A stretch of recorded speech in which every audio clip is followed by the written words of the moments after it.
Padilla en esta ocasión. Muchas gracias por estarnos acompañando. Y también, bueno, bienvenida al público de La Ventana, este programa también online a través del sitio www.todosnetwork.com, que se está grabando en este momento. ¿Cómo le va, señor? Muy bien, Alberto, ¿cómo estás? Muy bien, ¿usted? Muy bien, lindo sábado. Muy lindo día acá. Está comenzando la primavera. Ya por fin acá en este hemisferio, en esta parte del hemisferio norte, está empezando la primavera, lo que significa que allá de donde usted esté está empezando el otoño. Bueno, la mamá de Daniel Biotto, por supuesto, fiel seguidora de nosotros, está Silvia Vila, que siempre nos acompaña, el Cocodrilo Dondi, que también nos acompaña, y ¿quién nos falta? Soy la Zoila de Venezuela, por supuesto que sí, por supuesto que soy la fuerza. También, oye, mucho, sí, la Zoila que nos acompaña. Fíjate que perdimos un oyente. Creo que perdimos un oyente. ¿Quién? Pues había una persona que era muy fiel oyente de nosotros, cambió de trabajo, hombre. Nos dijo que no se iba a poder escuchar porque cambió de trabajo. Era alguien de apellido Bergoglio en Buenos Aires. Digo, ¿sabes qué? Me voy a tener que ausentar indefinidamente y no los voy a poder escuchar más. Nico de León también, un seguidor nuestro. Pero dos noticias importantes esta semana, en estos últimos días. Uno es un hecho histórico que ocurrió en el Vaticano y es el primer papa de Latinoamérica, en Roma. Un hecho histórico. Yo tenía mi sensación de que Bergoglio podía ser por una razón, y es fue segundo en la elección de Benedicto XVI, y eso a mí me daba una idea de que podía ser la oportunidad de este papa hispano. Las iglesias de Occidente son las iglesias que tienen la mayor cantidad de católicos en el mundo en este momento.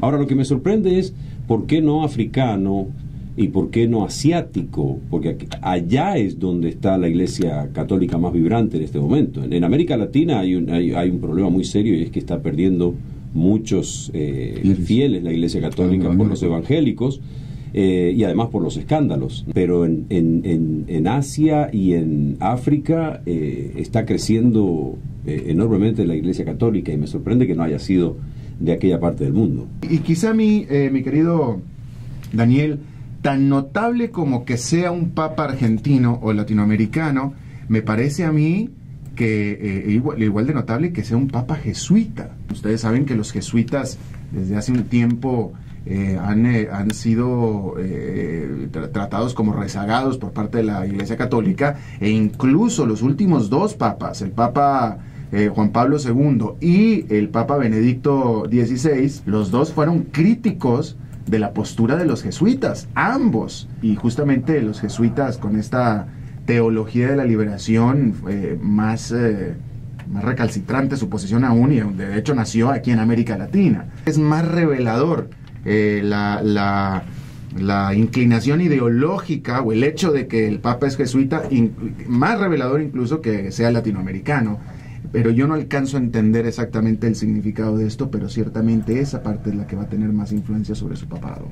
Creo que es la necesidad que tiene la Iglesia Católica de una renovación profunda, y creo que este es el hombre indicado para sacudir los cimientos de la Iglesia y empezar a hacer los cambios que la gente, que los propios fieles, los laicos, le están demandando a la Iglesia. Uno de los cardenales que está implicado en cubrir aquí en Estados Unidos más de 200 casos de abuso de menores en la Iglesia, el cardenal Law, estaba presente, y Francisco, el Papa Francisco, fue muy claro y dijo: aquí hay gente que no debería estar aquí en este momento, en esta reunión.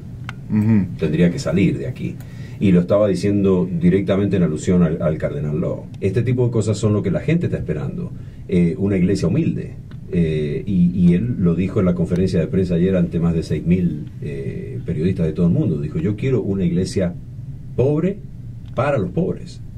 Otro elemento que a mí me gustaría traer sobre la mesa, porque hablabas tú ahora hace un momento, Daniel, acerca del rechazo que el Papa Francisco hizo de este cardenal que estabas mencionando tú con respecto a las alegaciones de que encubrió casos de pederastia por parte de sacerdotes en Estados Unidos. Y este es un punto bien interesante. Yo siempre lo he hecho. En América Latina ha sido la única región, o una de las subregiones o las regiones del planeta donde todavía no se ha indagado, no ha habido denuncias, no se ha descubierto, no se ha destapado escándalos de pederastia por parte de sacerdotes católicos. Por supuesto que eso no quiere decir que sea porque no lo haya. Sí se han hecho denuncias. Pero no aisladas, no de ninguna manera como se han hecho en otras partes del mundo, concretamente Estados Unidos, la Gran Bretaña, Irlanda, de ninguna manera, en lo absoluto. Habrá casos aislados y yo creo que ustedes están pensando en Marcial Maciel, de los Legionarios de Cristo. Yo creo que ustedes están hablando de ese. Sí. Que pues nada más, no, pues ahí estamos hablando de una sola orden, de un solo señor, de una sola orden, que era Marcial Maciel, y con acusaciones de hace mucho tiempo. Pero nada importante porque era solo jefe de la orden. Pero nada más de una orden. No, pero no ha habido nada a nivel institucional todavía. No del calibre como ha habido en Estados Unidos. No. Y el catolicismo está mucho más impregnado en América Latina que lo que está en Estados Unidos y lo que está en la Gran Bretaña, Irlanda, bueno, más o menos. Por lógica, si en Estados Unidos, en Irlanda, en otras partes hubo problema o existe el problema, en América Latina también existe el problema, obviamente. Me parece a mí que tanto la Iglesia Católica como los medios de comunicación, como la gente en general, ha sido más cauta, ha sido más efectiva en hacer que no se destape este asunto, pero yo creo que tiene que destaparse, por un lado. Y por otro lado, ¿quién más que sepa cómo está el monstruo allá dentro de la Iglesia Católica Latinoamericana que un propio latinoamericano, en este caso el Papa? Entonces lo que te quiero decir es que de todos los papas que hemos tenido desde que se desató esto, que han sido dos nada más, Benedicto y Papa Juan Pablo II, el único que realmente tiene una idea de qué es lo que está pasando allá adentro es el Papa Francisco. Así es que veremos cómo él actúa al respecto. Incluso... Y ya lo ha expresado muy claramente que su postura es tolerancia cero a esto dentro de la Iglesia. Y también ha sido un hombre muy crítico de los gobiernos desconsiderados con los más pobres. Él ha sido un hombre que ha recorrido los barrios pobres de Buenos Aires. Hay mucha gente que lo quiere en estos barrios y que están esperando ansiosamente poder verlo otra vez. Él iba a pasar ahí los días de Semana Santa, iba a hacer las ceremonias en estos barrios pobres. Es un hombre que ha caminado las barriadas pobres de Buenos Aires. Es cierto, el cardenal Bergoglio hablaba de estos asuntos, pero el hecho real es que los Kirchner son tremendamente intolerantes a la crítica, tremendamente. Entonces, para los Kirchner era algo y fue algo muy grande, una tremenda afrenta que el cardenal, una autoridad eclesiástica, esté criticando su política económica o su política, punto, se acabó. Entonces ahí vino el enfrentamiento. Otro enfrentamiento muy grande entre el cardenal y la presidenta Kirchner y el presidente Néstor fallecido, porque la presidenta Kirchner estaba apoyando el matrimonio gay. Y obviamente el cardenal se opuso. Entonces, como se opuso el cardenal, la Kirchner, que no es nada discreta, lo tildó de la Inquisición y etcétera. Entonces han tenido varios enfrentamientos verbales así. Dos jesuitas, Francisco Jalix y Orlando Llorio, fueron secuestrados por los militares durante la dictadura en Argentina. En esa época Bergoglio era uno más de los jesuitas, tenía un cargo un poco más alto que un jesuita raso, pero no era un hombre que tenía mucho poder dentro de los jesuitas. Ellos dos fueron secuestrados, fueron torturados por los militares en Argentina. Y entonces en estos días, estos grupos afines al gobierno salieron a decir que Bergoglio no hizo lo suficiente para que fueran liberados por los militares. Y algunos salieron a decir que Bergoglio estuvo dentro del grupo que los delató y que por eso fueron secuestrados. Lo cierto de todo esto es que, y creo yo que esto hay que tenerlo en cuenta, que uno de los protagonistas de lo que ocurrió, y estoy hablando de Francisco Jalix, ha dicho en estas últimas horas, debido al despelote que se armó en Buenos Aires con tantos acusaciones contra Francisco, contra el Papa, dijo: con Bergoglio estamos en paz. Dice él que este es un caso cerrado, y que no fue sino años después que tuvimos la oportunidad de hablar con el padre Bergoglio para conversar sobre lo sucedido. Mencionó Jalix en sus primeras declaraciones que se conocen sobre el secuestro que ocurrió cuando el nuevo Papa era titular de los jesuitas en el país. Después de eso celebramos una misa juntos en público y nos dimos un abrazo solemne. Estoy reconciliado con los eventos y considero el asunto cerrado, agregó Jalix, que por estos días vive en el sur de Alemania. Y inclusive Adolfo Pérez Esquivel, el Premio Nobel de la Paz, salió inmediatamente a contradecir estas acusaciones que estaban diciendo algunos periodistas y algunos activistas en Argentina. Salió a decir que no hay absolutamente ningún vínculo de Bergoglio con la dictadura militar, ni hay responsabilidad alguna de Bergoglio con la desaparición de personas o el secuestro de estos sacerdotes. La intención de algunos grupos de Argentina de desprestigiar al Papa argentino y lo que para el resto de América Latina es un motivo de orgullo tener un Papa latinoamericano. Y dice este tuit de Sebastián Purcell: solo en Argentina puede pasar que la designación de un Papa en lugar de unirnos nos divida. Y estaba pensando yo en eso, en el hecho de que de veras que para toda Latinoamérica y ciertamente para Argentina debería ser un motivo de tremendo gusto y orgullo. Y lo vas a ver el próximo martes, en la algarabía y la alegría que hay en Argentina, en la Iglesia Católica de ese país, que es la gran mayoría de la población. México ha estado acaparando la atención de la prensa internacional como la nueva niña bonita del barrio latinoamericano, ¿no? Y hemos hablado aquí acerca de las perspectivas que hay sobre México, de que en los próximos años, en la próxima década, va a sobrepasar a la economía de Brasil y es la nueva China, etcétera, etcétera. Hay muchas perspectivas. Sin embargo, la realidad de las cosas es que tal vez pueda ser así, pero el punto es que el tema de la violencia sigue siendo bastante pernicioso en México, y aquí hay una nota que es muy, muy lastimosa, y déjame se las leo y después ponemos un poco más de contexto.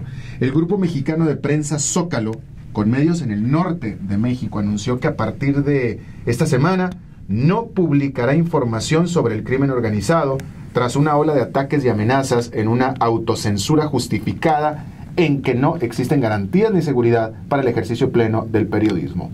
La decisión fue adoptada por el Consejo Editorial de Zócalo, que publica ediciones diarias en las ciudades de Saltillo, Monclova, Piedras Negras y Ciudad Acuña, todas ciudades norteñas,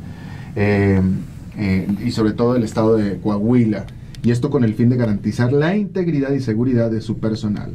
En un editorial, el grupo explicó que la decisión de suspender la información vinculada con el crimen organizado se fundamenta en su responsabilidad de velar por la integridad y seguridad de más de 1,000 trabajadores y sus familias. Esto es tan solo el último grupo de medios de comunicación del norte de México en tomar esa decisión. La realidad de las cosas, y esto nadie lo sabe, y yo lo digo con conocimiento de causa porque mi familia paterna viven justamente en esa zona del país. Bueno, yo soy del norte, pero yo soy de Monterrey. En Monterrey la violencia es muy grande, pero todavía no han logrado controlar a los medios de comunicación. Fuera de Monterrey, en el resto del norte del país, esto es totalmente cierto. Desde Ciudad Juárez hacia el este del país, ahora Monclova, Saltillo, ahí tenemos todo esto. Incluso ustedes recordarán algún editorial de un grupo de medios de Ciudad Juárez, hace ya esto un par de años o más, 3, 4 años, donde el grupo de medios hizo una editorial, un reclamo al crimen organizado diciendo: señores, ¿qué es lo que quieren de nosotros? Ya nos callamos, ya no informamos nada sobre el crimen organizado y aún así nos siguen matando, ¿qué más quieren? Entonces, el punto es, y a mí me lo dicen mis parientes que viven en la frontera México-Estados Unidos, que los medios de comunicación, radio, prensa, televisión, locales, no informan absolutamente nada del crimen organizado en lo más mínimo, porque precisamente los tienen totalmente amedrentados. Entonces, cuando hay balaceras que son muy comunes, por ejemplo en Nuevo Laredo, en Reynosa, que son ciudades fronterizas, cuando hay balaceras, la gente se entera por Twitter. Jamás, a mí me han tocado que se han visto balaceras donde caen 10, 15 personas muertas y no sale absolutamente nada en radio, prensa al día siguiente, absolutamente nada. Todo es por Twitter, es entre ellos mismos. Y aquí el punto que estoy haciendo, que es muy notable, es la sensibilidad del crimen organizado en México, en estas partes del norte de México, que les puede mucho, son muy sensibles a la cobertura de prensa. Tienen y operan con total inmunidad, nadie les hace nada, controlan completamente a la policía local, Lo único que no pueden controlar todavía en el norte de México es, no lo controlan al ejército, pero se mueven alrededor del ejército, tienen controladas totalmente a los policías locales, municipales, tienen controlados totalmente a las alcaldías, nadie les hace absolutamente nada, pero sin embargo son tremendamente sensibles a la cobertura de prensa, no les gusta que hablen de ellos. Si usted quiere ver un compilado de este encuentro de Tú y Voz en 1310 AM, puede ir a to2network.com, to2network.com, y ahí está La Ventana. La Ventana, producido por Boris Trucco, productor ejecutivo Boris Trucco, cámara Boris Trucco, sonido Boris Trucco y la edición también Boris Trucco.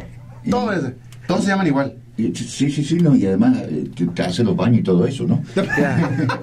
El que limpia, no, fíjate que no, evidentemente no, porque ya viste cómo está el baño, querido. Éramos tan pobres. Quiero explicarle que Tú y Voz en realidad es hijo de un programa por internet que se llama La Ventana, se llama precisamente La Ventana, que hacen Daniel y Alberto Padilla. Y cuando yo me topé con Daniel hace unos meses y le dije, oye, ¿por qué no pasas para hacer un programa? Me lo mencionó y dije, bueno, trae a Alberto también. Bueno. Y ahora lo que estamos haciendo es fusionar los dos programas en uno, con una expresión por televisión, por internet, y otra por radial. Gracias a todos los que nos han seguido por vía internet.